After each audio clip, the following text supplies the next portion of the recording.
Hi, hi everyone. Tina Marshall here, and I'm coming into you, coming to you live from my business page. And I just wanted to thank you for joining in. And I have a few people that keep asking me, well, how do you eat healthy when you go out to eat?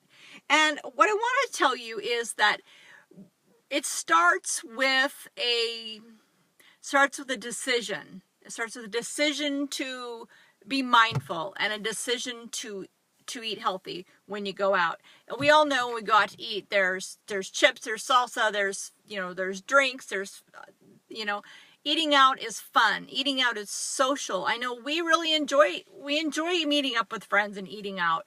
But it can ruin your plan with your food and really knock you off track. But I'm coming here today to tell you that, to clue you in on a few tips, just to share a few tips with you of things that you can do when you go out to eat and whatnot.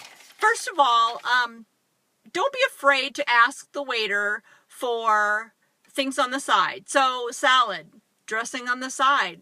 Maybe have some balsamic vinegar instead of a heavy dressing. I've also asked for lemons and limes and squeeze that over my salad, and that's very tasty. Things like asking for extra vegetables instead of potatoes. So, and you can always get, don't be afraid to ask for special treatment. They want you to eat in their establishment. You don't have to order something completely off the menu, but there's nothing that you can't, nothing saying that you can't ask for your chicken grilled with no sauce and extra vegetables and salad dressing on the side. So I wanted to go over a few places. So Mexican food. So Mexican food is yummy, and fajitas are probably the best choice for you there. Again, you want to limit or say no chips. And corn tortillas. So fajitas, I like to eat fajitas and corn tortillas, or just no tortilla. I've often done that where I've just gotten my fajitas and no chips and no corn tortillas, and a lot of times I'll ask for a salad on the side, and I always tell them to hold the beans and rice because you just don't need them.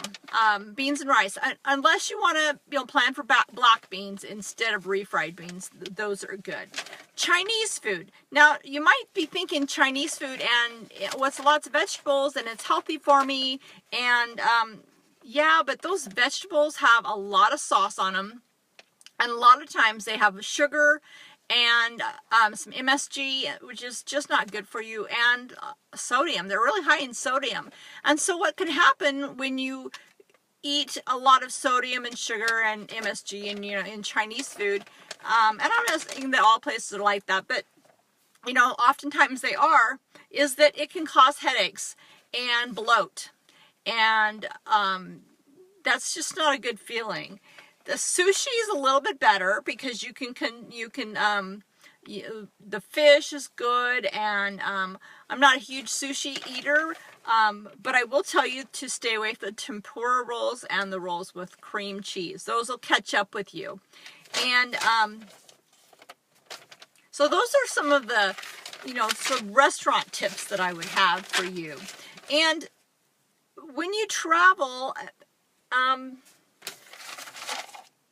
you need to treat traveling as just part of daily life. Eating out too much and eating just because you're traveling can catch up to you, and you don't want to ruin what your goals are just because you're traveling. So suggestions that you can do is, again, a lean protein, chicken, fish, grilled fish, and vegetables. Eggs and vegetables are good. Let's see, fresh fruit for like breakfast, fresh fruit, oatmeal. Not a lot of times places will have, non-fat Greek yogurt. Just ask them, because you never know until you ask, and I wouldn't be afraid to ask. So those are some of the few things. Cheese is another thing that can get you in trouble. Cheese is a sprinkle. It's a seasoning. It's not a whole glob of, you don't want to eat a whole handful of cheese. It's, ask them to bring it on the side. That's another option for you. But I just want to come in here and just to tell you that you can still eat out. You just have to really think about where you're going maybe ahead of time. If you have, you say you're going with friends and it's a place you haven't been to before, look up their menu on the internet or give them a call and plan out what you're going to get ahead of time. I would say to choose either you're going to have wine or dessert. I wouldn't do both because you're going to be sorry. You'll be bloated and it just won't feel good. If you're drinking alcohol, then champagne is probably the least caloric with carbs that you can get. And I would stay away from the fizzy frou-frou drinks because those will cost you a lot of calories. But you can still go out and eat and have a good time with friends. So another thing that I like to do to help me stick with my goals is that I vocalize what I'm doing before I even do it. For instance, I went out for Cinco de Mayo the other night. And I verbalized that I was not eating chips. Okay, the chips are right in front of me, but because I verbalized that and told everybody, I didn't say, hey, I'm not eating chips, but I told my husband and they're like, well, you want some chips? I said, no, I'm not eating chips. That's great and fine. They didn't ask me. They didn't put it in front of me. They didn't say, hey, you want a chip? No. People are supportive if they know if you ask for support, 9 times out of 10, you're going to get it. Unless people are just, whatever, and then maybe they're not the whatever friends you want to be around. But anyway, so those are some of my tips on eating out and eating healthy. And sometimes you have to make a choice how many times you go out too. So I'm not saying don't go out, but I am saying don't go out every night because you can't control your environment when you are eating out multiple times a week. Once a week, twice a week. If your work takes you and you're traveling and you have to eat out and you don't have a choice, then really plan for it. Figure out what your goals are for your fitness and your nutrition and really do your homework and investigate what is being served. Maybe it's a banquet or a function. Ask what's being served.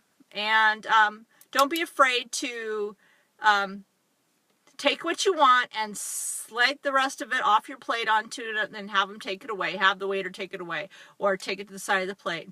But I found that if you verbalize and you ask for support, and you tell people your intentions, that 9 times out of 10, they're supportive and they're not going to just be tempting you with, whatever. So with that being said, thanks for watching and stay tuned. I'm going to chat tomorrow about some tips to eat clean and save money on your grocery bill for eating at home and how I do it in my house. So I hope you're having a great evening and thanks for watching and we'll see you later. Bye.